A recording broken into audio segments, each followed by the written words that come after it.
Assalamualaikum warahmatullahi wabarakatuh. Apa kabar sobat Sobter semuanya? Semoga kalian semua dalam keadaan sehat jasmani dan rohani, tidak kekurangan satu apapun. Jangan lupa untuk bantu tekan tombol like dan berkomentar Tuan dan Nona. Terima kasih. Lanjut. Bab 466-470. Begitu berita ini keluar, seluruh provinsi Jiangnan terguncang. Baik itu lingkaran atas maupun lingkaran bawah tanah. Sangat mengejutkan, Tuan Yuan Sanhe telah pensiun selama 30 tahun dan keluar dari gunung untuk melakukan tindakan besar. Memanggil semua kementerian dan anak didik lama. Gila tidak seperti sebelumnya, masalah terjadi. Sesuatu yang besar terjadi di provinsi Jiangnan. Tuan benar-benar marah. Setelah perintah Tuan dikeluarkan, lingkaran bawah tanah di 13 kota di Provinsi Jiangnan segera mengumpulkan orang-orangnya dan menuju ibu kota provinsi dengan perkasa. Truk penuh orang sedang dikirim ke ibu kota provinsi, pemandangannya sungguh mengejutkan. Tidak hanya itu, murid Yuan Sanhe tersebar di 13 kota, dan ada orang yang bergerak di bidang apapun. Mereka juga mengumpulkan seluruh kekuatan yang bisa mereka kumpulkan untuk mempersiapkan pemakaman dalam 3 hari. Seseorang memperkirakan dalam 3 hari, setidaknya puluhan ribu orang dapat berkumpul. Semua orang terkejut lagi, Yuan Sanhe adalah raja sebenarnya dari provinsi Jiangnan. Setelah 30 tahun mundur dan keluar dari pegunungan, dengan satu panggilan terjawab, dan ribuan pasukan berkumpul. Semua orang di provinsi Jiangnan tahu tentang tindakan yang begitu gencar. Bahkan ibu kota provinsi pun menutup mata, sulit untuk mengatasi kemarahan Tuan. Selama tidak ada kekacauan besar, Anda dapat melakukan apapun yang Anda inginkan untuk pemakaman. Di Villa Zijin, Yuan Sanhe dan Tipowon duduk berhadapan. Topan masih terlihat sepi, seolah segala sesuatu di luar tidak ada hubungannya dengan dirinya. Yuan Sanhe semakin tua, dan ubannya rontok dalam semalam. Tuan, orang-orang dari 13 kota, Provinsi Jiangnan sedang berkumpul. Sudah ada 11.000 orang. Tidak hanya itu, bahkan murid-murid Anda dari provinsi tetangga juga aktif datang, dan saya perkirakan pada akhirnya akan ada 13.000 orang, ribuan orang. Qiu Lao berdiri dikatakan di samping. Setelah Yuan Sanhe mendengarnya, dia mengangguk. Matanya tertuju pada Tipowon, dan dia berkata, "Saya selalu meminta Anda untuk menekan sifat membunuh Anda sebelumnya, karena saya takut Anda akan kehilangan kemanusiaan Anda dan pada akhirnya menjadi binatang buas." Tipowon tidak berbicara, tetapi si pembunuh alam telah surut dalam 30 tahun terakhir. Tidak banyak. Seseorang memaksa kita untuk mengambil pisau daging sekarang. Saatnya Topan mencabut pisaumu. Bunuh aku, bunuh sebanyak yang kamu bisa. Wajah Yuan Sanhe muram, dan pembuluh darahnya menonjol. Qiu Lao di samping gemetar saat mendengarnya. Ini pertama kalinya Yuan Sanhe membiarkan Topan mencabut pisau dagingnya. Dulu, dia takut Topan akan memakan terlalu banyak korban jiwa. Namun kini dia justru meminta Topan tersebut untuk membunuh terlalu banyak orang. Itu cukup untuk menunjukkan betapa marahnya Yuan Sanhe sekarang. Kematian Yuan Futu dan yang lainnya menyentuh nilinnya. Tipowon mengangkat kelopak matanya, dan berkata dengan suara serak, "Aku akan membiarkan seluruh Suzhou dan Hangzhou dikuburkan bersamaku." Boom! Qiu Lao sangat ketakutan hingga dia berkeringat dingin. Topan menyerang dengan sekuat tenaga, siapa yang bisa menghentikannya? Kali ini, darah akan mengalir ke sungai dan tulang akan menjadi gunung. Tukang daging nomor 1 di Provinsi Jiangnan tidak bisa berhenti. Kali ini saya tidak tahu berapa banyak orang yang akan mati. Ye Junlin dari Suhang menerima berita itu, dan dia tersenyum ringan. Hehe, masih ada orang yang berani mengumpulkan puluhan ribu orang di depanku? Apakah kamu mencari kematian? King Long dan Qilin saling memandang dan menghela nafas. Jenderal, bahkan kami tidak menyangka Yuan Sanhe memiliki latar belakang yang kuat. Begitu banyak orang berkumpul dalam 3 hari, masih terus meningkat. Seperti yang diharapkan dari orang nomor satu di Provinsi Jiangnan, Du Yuseng dan Chen Tianqiao adalah terlalu lemah dibandingkan itu bosnya. Ye Junlin tertawa. Tapi Bai Hu menunjukkan sedikit harapan, dan berkata sambil tersenyum, saya mendengar bahwa ada banyak master, ada lebih dari 10.000 orang. Saya ingin mencobanya, orang lain akan mengira Bai Hu menderita penyakit mental. Tapi mereka yang mengenalnya dengan baik tahu bahwa ini benar-benar gila, mesin perang. Bukannya dia tidak melakukan apapun terhadap satu orang yang menghadapi puluhan ribu orang. Saat ini, Xiao Guopu bergegas, Tuan Ye, masalah ini sulit, sekalipun Anda kuat dan memiliki identitas serta latar belakang yang tak terkalahkan. Tetapi jika orang-orang ini gila, bahayanya tetap ada. Puluhan ribu orang bergegas maju bersama. Menurut saya itu menakutkan. Tubuh Xiao Guopu sudah gemetar. Ye Junlin, sebaliknya, terlihat santai. Xiao Tua akan mengirim peti mati ke pemakaman. Ah, Tuan Ye, apa maksudmu? Xiao Guopu sedikit bingung. Mengirim peti mati ke Yuan Sanhe? Apakah ini untuk memprovokasi dia? Apakah kamu ingin mempertanyakan kata-kataku? Kata Ye Junlin, jangan berani, aku akan segera mengaturnya. Xiao Guopu berkeringat dingin. Setelah Xiao Guopu pergi, Ye Junlin bertanya, di mana 18 penunggang kesengsaraan surgawi? Laporkan kepada jenderal, mereka saat ini berada di gurun barat laut. Kata Suzaku, mengeluarkan perintah. 18 penunggang kesengsaraan surgawi akan datang ke Suzhou dan Hangzhou besok. Ye Junlin berkata dengan dingin. King Long, Qilin tahu bahwa Ye Junlin serius. Semua orang di dunia tahu bahwa pasukan Ye Junlin adalah 100.000 brigade besi Yan Huang, tak terkalahkan dan tak terkalahkan di dunia. Namun hanya sedikit orang yang tahu bahwa Ye Junlin secara pribadi menciptakan beberapa pasukan skala kecil. Juga tak terkalahkan, misalnya, 18 ksatria kesengsaraan surgawi, terdiri dari 18 master super, mereka seperti kesengsaraan surgawi. Begitu muncul, itu melambangkan kehancuran. Di masa lalu, Ye Junlin hanya memimpin 18 ksatria kesengsaraan surgawi, total 19 orang, membunuh 20.000 orang dalam semalam, dan memusnahkan sebuah negara kecil. 18 orang gila ini seperti pisau baja, menusuk jantung musuh setiap saat. Di medan perang, semua orang paling tabu mendengar nama 18 ksatria kesengsaraan surgawi. Karena saya tidak tahu kapan, seluruh barak akan dimusnahkan. Katakan juga pada Tatsuno bahwa ini waktunya untuk aktif. Saya datang ke daerah militer Jinling untuk beristirahat begitu lama. Apakah tulang saya berkarat? Kata Ye Junlin, segera setelah perintah dikirim. Legiun Tianlong Brigade Besi Yan Huang yang ditempatkan di wilayah militer Jinling menjadi bersemangat. Setelah menahan diri selama 2 atau 3 bulan, akhirnya saya bisa melampiaskannya. Tatsuno dengan cepat mengumpulkan semua orang, semuanya membuatku bersemangat. Akan ada misi tempur penting dalam 3 hari, aku akan bertarung berdampingan dengan Jenderal Kunlun. Kata Tatsuno keras, boom, begitu mereka mendengar bahwa mereka bisa bertarung berdampingan dengan jenderal tertinggi, semua orang menjadi bersemangat seolah-olah mereka akan meledak. Mata semua orang berkaca-kaca, kesempatan ini sangat langka.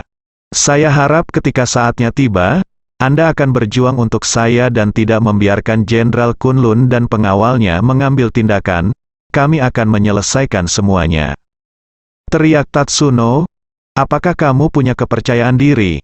Iya, semua orang berteriak sekeras-kerasnya. Bisakah itu dilakukan? Ya, dijamin menyelesaikan misi tempur, tunjukkan momentum Legiun Tianlongku. Beritahu Jenderal Kunlun bahwa naga itu masih berupa naga batu di perairan dangkal. Tatsuno berteriak dengan antusias, suaranya semua bodoh. Legiun naga, tak terkalahkan, Legiun naga, tak terkalahkan. Ribuan tentara meraung, mengguncang dunia. Seluruh wilayah militer Jinling tercengang, pasukan berdarah besi seperti itu terlalu menakutkan. Mereka masih memiliki misi tempur. Apakah terjadi sesuatu baru-baru ini? Semua orang di wilayah militer Jinling mencoba mencari tahu apa yang terjadi baru-baru ini. Brigade Besi Yan Huang yang beristirahat telah dikirim. Benar-benar masalah besar, di kantor Panglima Daerah Militer Jinling. Panglima duduk di kursinya, mengerutkan kening. Hal yang sama berlaku untuk wakil komandan dan pejabat tinggi lainnya berikut ini. Panglima tidak tahu apa yang terjadi. Tidak ada perang di Provinsi Jiangnan atau sekitarnya. Diperintahkan oleh Jenderal Kunlun sendiri, saya tidak tahu langkah besar apa itu. Beberapa orang melaporkan. Panglima Daerah Militer Jinling menghela nafas kepada Wen Jun. Kuncinya adalah kami takut terjadi sesuatu di tempat kami. Saya tidak mengetahuinya. Pada akhirnya, Jenderal Kunlun menyelesaikannya, laporkan kepada Panglima tertinggi. Sepertinya saya melihat beberapa petunjuk. Ding Ziyuan, Komandan Brigade, berkata, katakan padaku, baru-baru ini, insiden di Yuanshanhe, ibu kota provinsi, membuat keributan. Dia memanggil mantan departemen dan muridnya. Dia mendengar bahwa dia akan memasuki Suzhou dan Hangzhou, kata Ding Ziyuan. Oh, begitu. Anak angkat Yuan Sanhe dan para jenderal dari 3 perang besar semuanya tinggal di Suhang. Sekarang pikirkanlah, kecuali Jenderal Kunlun, siapa di Suhang yang memiliki kemampuan untuk melawan Yuan Sanhe? Seorang wakil komandan segera berkata. Siang Wenjun tampak terkejut. Maksudmu Yuan Sanhe ingin menghadapi Jenderal Kunlun secara langsung? Iya. Yuan Sanhe memanggil pasukan lamanya dan murid-muridnya untuk pergi ke Suzhou dan Hangzhou untuk membalas dendam. Mungkin dia tidak tahu itu dia melawannya. Orang itu adalah Jenderal Kunlun. Kata yang lain, sombong, beraninya kamu tidak menghormati Jenderal Kunlun, beraninya kamu menyerang Jenderal Kunlun. Ding Ziyuan memimpin orang untuk menghancurkan Yuan Sanhe.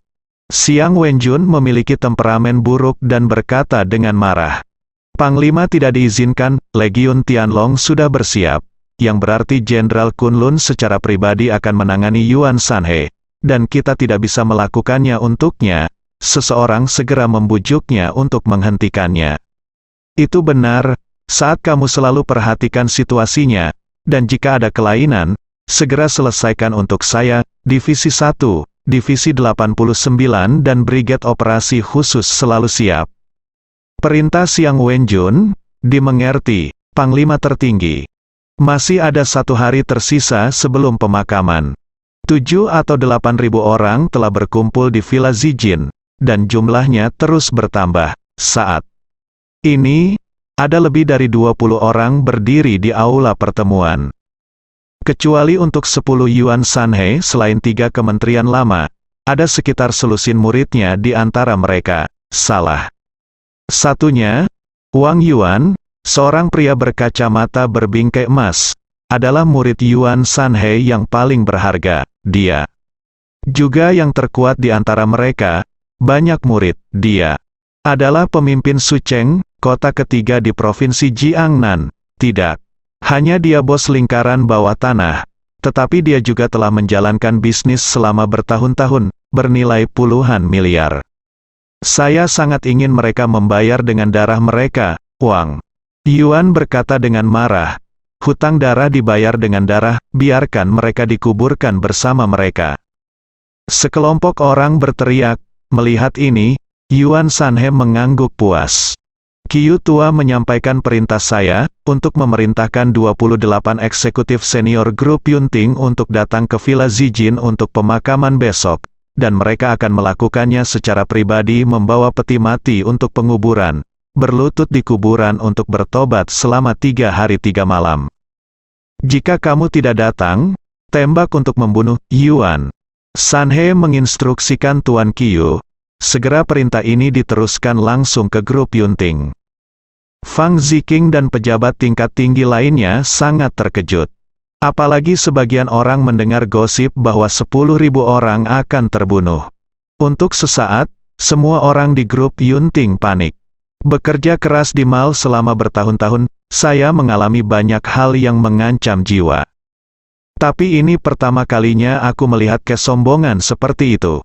Kamu bekerja keras? Apakah masalah ini ada hubungannya denganmu?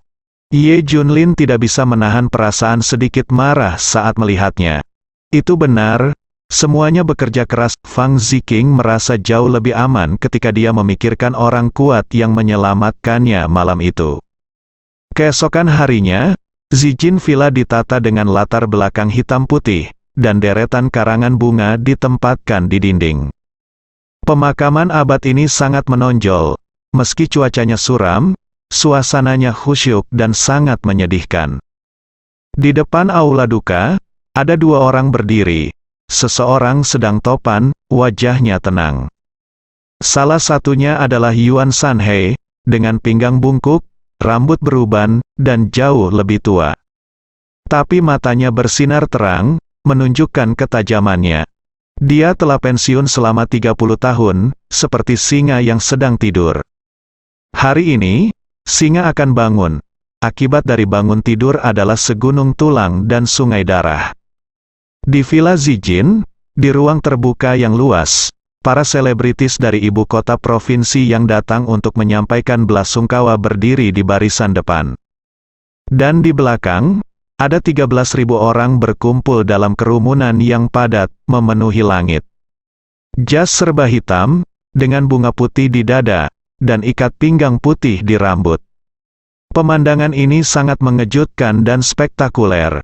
Bolehkah saya bertanya, siapa lagi di provinsi Jiangnan yang dapat mengumpulkan begitu banyak orang? Hanya dalam 3 hari, 13.000 orang ini Yuan Sanhe. Di provinsi Jiangnan, setiap orang harus dengan hormat memanggilnya, Tuan. Membuatnya marah berarti membuat marah langit di Jiangnan. Kekuasaan keluarga besar di ibu kota provinsi bergetar. Selama masa pensiun Yuan Sanhe, banyak dari mereka yang mengira Yuan Sanhe telah meninggal. Bahkan Li Erye bisa menggantikannya. Sekarang sepertinya ide mereka hanya lelucon besar. Siapa yang bisa menyaingi Yuan Sanhe sekarang? Siapa yang bisa menggantikannya? Yuan Sandia menegakkan bunga kecil di dadanya. Dan dia berkata dengan keras, "Hehe, aku tidak menyangka akan bertemu denganmu di kesempatan seperti ini. Aku, Yuan, terima kasih semuanya telah datang menemui ketiga saudara laki-lakiku dan anak angkatku untuk sementara waktu. Naik, terima kasih semuanya." Dengan mengatakan itu, Yuan Sanhe membungkuk, kepala naga itu tertunduk, dan 13.000 orang tampak bersemangat, dan kemarahan paling primitif di hati mereka muncul. Pak, teriak semua orang dengan semangat. Awalnya, saya, Yuan, harus terus pensiun. Tetapi beberapa penduduk asli asing telah berulang kali memprovokasi provinsi Jiangnan, menduduki wilayah kami, menggerogoti industri kami, dan membantai kami, sehingga tidak ada ruang bagi kami untuk bertahan hidup. Hari ini, saya, Yuan, umumkan bahwa aku akan menggunakan seluruh kekuatanku dalam hidupku untuk melawan grup Yunting selamanya. Yuan Sanhe berkata dengan keras, "Saya tidak akan pernah mati, saya tidak akan pernah mati. Hutang darah, hutang darah, hutang darah, hutang darah." Lebih dari 10.000 orang yang hadir berteriak serempak, dan suara pembunuhan mengguncang langit. Kekuatan ini saja sudah cukup untuk membuat semua orang di provinsi Jiangnan gemetar ketakutan. Kuat, terlalu kuat, siapapun yang macam-macam dengan Yuan Sanhe akan sial. Tuan, masih ada 10 menit sebelum pemakaman, dan yang tersisa hanyalah grup Yunting. Qiu Lao mengingatkan di sampingnya. Yuan Sanhe mengangguk. Wang Yuan bertanya, "Guru, bagaimana jika tidak ada seorang pun dari grup Yunting yang datang?" Mata Yuan Sanhe bersinar terang, "Kalau begitu bunuh mereka secara langsung dan ratakan grup Yunting. Saya ingin seluruh Suzhou dan Hangzhou dikuburkan bersama saya." Dimengerti, Guru. Wang Yuan bersedia menjadi garda depan. Wang Yuan menawarkan diri.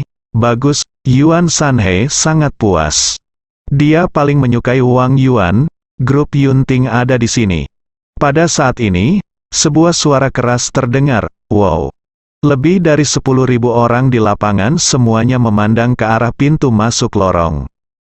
Melihat ini, ekspresi semua orang berubah drastis. Karena mereka melihat 4 orang datang membawa peti mati. Sebagai kekuatan musuh, mereka membawa peti mati di pemakaman seseorang. Bukankah ini sebuah provokasi yang terang-terangan? Lebih dari 10.000 orang yang hadir sangat marah. Semua orang ingin menghancurkan 4 orang yang membawa peti mati itu di tempat. Melihat Yuan Sanhe melambaikan tangannya, semua orang berhenti gelisah. Semua orang menyaksikan dengan marah saat mereka berempat membawa peti mati itu ke alun-alun di depan. Peti mati terjatuh dengan keras, memercikkan debu. Tuan Yuan, halo, atas nama pimpinan grup Yunting. Kata pemimpin itu, kamu masih punya bagian di sini. Wang Yuan marah. Kucing dan anjing apa yang bisa berbicara langsung dengan ayah angkatnya? Tidak apa-apa, biarkan dia bicara, kata Yuan Sanhe. Dia mendoakan Tuan Yuan hidup bahagia setiap tahun, dan masa depan cerah setiap tahun, desis. Penonton tiba-tiba terdiam. Lebih dari 10.000 orang menahan napas dan berkonsentrasi tanpa mengeluarkan satu suara pun. Karena kalimat ini terlalu mengejutkan, mengucapkan selamat atas kalimat ini di pemakaman adalah kutukan yang paling keji. Ayah, aku akan membawa orang-orang ke Suzhou dan Hangzhou, dan membiarkan seluruh Suzhou dan Hangzhou dikuburkan bersamaku. Aku akan mencabik-cabik mayat semua orang di grup Yunting. Wang Yuan meledak dalam kemarahan. Mantan antek Yuan Sanhe lainnya dan semua muridnya sangat marah. Potong-potong. Lebih dari 13.000 orang di bawah tidak dapat menahan amarah mereka. Dan mereka semua tampak seperti hewan liar yang keluar dari kandang. Hahaha, Yuan Sanhe malah tersenyum bukannya marah. Bahkan Topan pun tersenyum. Sangat langka, tidak ada alasan lain. Yuan Sanhe telah ada selama beberapa dekade, dan dia belum pernah melihat orang sombong seperti itu. Hari ini adalah pembuka matanya, junior saat ini benar-benar sombong. Yuan Sanhe tertawa, ini pada saat itu, orang yang datang untuk mengantarkan peti mati berkata, Tuan Yuan, peti mati ini adalah hadiah darinya, dia bilang kamu akan membutuhkannya cepat atau lambat, boom, pada saat ini, Wang Yuan dan yang lainnya sangat marah hingga mata mereka berkaca-kaca, mengepalkan tangan mereka erat-erat, matanya berkilat karena marah. Provokasi berulang-ulang dari grup Yunting membuat mereka tak tertahankan. Selama dia laki-laki, dia ingin menghancurkan grup Yunting menjadi beberapa bagian. Sial, benci, sialan, Qiu tua mengertakkan gigi. Bagaimana bisa terjadi penganiayaan seperti itu? Kelompok Yunting terlalu banyak menipu orang, bukan saja mereka tidak datang untuk membawa peti mati untuk dimakamkan. Tetapi mereka juga memprovokasi mereka seperti ini, mereka sama sekali tidak memperhatikan Tuan. Wang Yuan mengepalkan tangannya erat-erat. Niat membunuhnya telah meroket hingga ekstrim. Cila, beberapa orang tidak bisa menahannya, dan mereka mengeluarkan pisaunya dan bergegas menuju 4 orang yang membawa peti mati itu. Aku memotongmu, pria itu mengayunkan pisau daging dan memotongnya. Bang, tapi pisaunya terlempar dengan kekuatan yang sangat besar, dan patah menjadi 2 bagian. Mundur, biarkan mereka pergi, kata Yuan Sanhe dingin. Itu adalah angin topan yang baru saja terjadi, dan pisau itu patah hanya dengan batu kecil. Kekuatan mengerikan ini sungguh luar biasa, akhirnya keempat orang yang membawa peti mati itu pergi. Yuan Sanhe menahan amarah di dalam hatinya, dan berkata, pemakaman berlanjut, biarkan adikku dan anakku. Untuk yang terakhir kalinya, pergi. Retak-retak. Setelah itu, semua orang memecahkan gelas anggur mereka ke tanah. Merupakan hal yang mengejutkan bagi puluhan ribu orang untuk melakukan ini bersama-sama. Tuan, apakah dia akan dikuburkan sekarang? Tanya Qiu Lao. Tidak. Bos grup Yunting harus membawa peti mati itu sendiri untuk dimakamkan. Dengarkan perintahku dan berangkat ke Suzhou dan Hangzhou. Aku akan membuat Suzhou dan Hangzhou seperti neraka, teriak Yuan Sanhe. bersambung.